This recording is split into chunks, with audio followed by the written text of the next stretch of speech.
অবিশ্বাস্য ও বিরল এক হামলার সাক্ষী হল যুক্তরাষ্ট্র। নির্বাচনী সভায় সর্বোচ্চ নিরাপত্তার বলয় ভেঙে জনসম্মুখে গুলি করা হল যুক্তরাষ্ট্রের সাবেক প্রেসিডেন্ট ডোনাল্ড ট্রাম্পকে। হামলার এ ঘটনায় পরপর ৩টি গুলির শব্দ শোনা যায়। গুলিতে ট্রাম্পের ডান কানের ওপরের অংশে ফুটো হয়ে গেছে।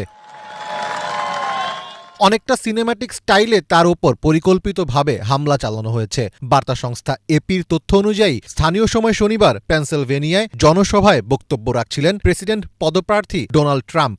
বাইডেন প্রশাসনের সমালোচনা করছিলেন তিনি। এমন সময়ই পরপর গুলির শব্দ শোনা যায়। সঙ্গে সঙ্গে সাবেক এই প্রেসিডেন্ট নিচে লুটিয়ে পড়ে নিজেকে আড়াল করেন। এ সময় সিক্রেট সার্ভিস এজেন্টরা তার পাশেই ছিলেন। এরপর তাকে স্টেজ থেকে নামিয়ে নিয়ে যাওয়া হয়। ট্রাম্পকে যখন ধরে স্টেজ থেকে নামানো হচ্ছে সেই সময়ই কানের পাশে গালে রক্ত লক্ষ্য করা যায়। স্টেজ থেকে নামানোর সময় তিনি হাত উঁচিয়ে ও মুঠো করে ফাইট ফাইট বলে লড়াই চালিয়ে যাওয়ার ইঙ্গিত দেন। ট্রাম্পকে লক্ষ্য করে গুলি চালানোর পরপরই পাল্টা জবাব দেয় পুলিশ। পুলিশের গুলিতে শুটার ও তার পাশে দাঁড়িয়ে থাকা একজনের মৃত্যু হয়েছে। ঘটনা প্রসঙ্গে ট্রাম্প পরে সামাজিক মাধ্যমে লিখেছেন, আমাকে লক্ষ্য করে গুলি চালানো হয়েছে। গুলি আমার কান ঘেঁষে বেরিয়ে গেছে। গুলিতে ডান কানের উপরের দিকে চামড়া ছিঁড়ে গিয়েছে। ট্রাম্পের প্রচার শিবির বলছে ট্রাম্পকে চিকিৎসা দেওয়া হচ্ছে, তবে আঘাতটি গুরুতর নয়, এখন তিনি সুস্থ আছেন।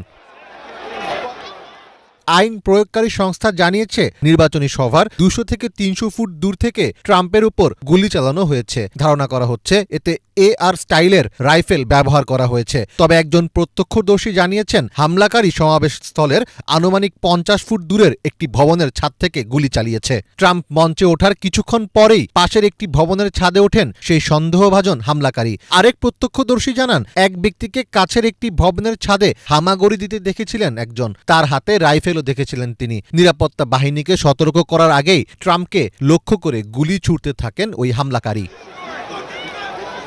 ট্রাম্পের উপর হামলাকারীর পরিচয় শনাক্ত করেছে মার্কিন গোয়েন্দা সংস্থা FBI। CNN এর এক প্রতিবেদনে বলা হয়েছে ওই বন্দুকধারীর নাম থমাস ম্যাথিউ ক্রুক, যার বয়স ২০ বছর। তিনি পেনসিলভেনিয়া অঙ্গরাজ্যের বাসিন্দা। তবে এর বেশি কিছু এখন পর্যন্ত জানানো হয়নি।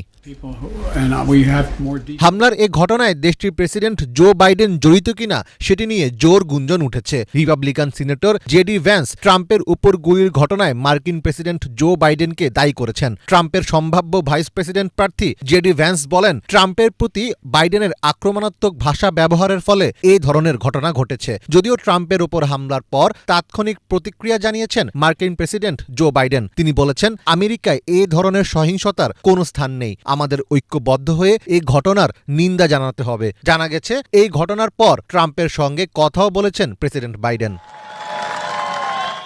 সাবেক প্রেসিডেন্টের ওপর এমন হামলায় রীতিমতো অবাক হয়েছেন মার্কিন পররাষ্ট্রমন্ত্রী অ্যান্টনি ব্লিংকেন। সামাজিক যোগাযোগ মাধ্যম এক্সে পোস্ট করে তিনি লিখেছেন, আমি হতবাক ও দুঃখিত, কৃতজ্ঞ যে তিনি নিরাপদে আছেন। দেশের বর্তমান প্রেসিডেন্ট যেমনটা বলেছেন আমেরিকায় রাজনৈতিক সহিংসতার কোনো স্থান নেই এবং আমাদের সকলকে অবশ্যই এর নিন্দা করতে হবে।